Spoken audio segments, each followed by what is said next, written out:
আমার কাছে তোর পর্যন্ত কত টাকা জমা হয়েছে? কত? কমসে কম 10,000 টাকা। জীবনে তুই কিচ্ছু করতে পারবি তোর হিসাব নাই এলে আমার কাছে 25,000 টাকা হয়েছে। 25,000 টাকা জমে গেছে, অনেক টাকা মালিক। রাখো মাংস নাচ না গে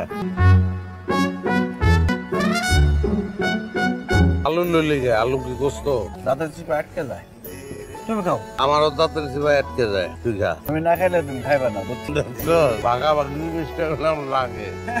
এই যে অর্ধেক তোমার অর্ধেক আমার। একটু বেশি আমার দিস।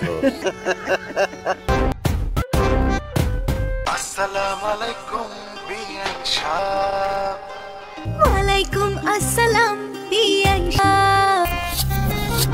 আসসালামু আলাইকুম বিআইন সাহেব। ওয়ালাইকুম আসসালাম সাহেব।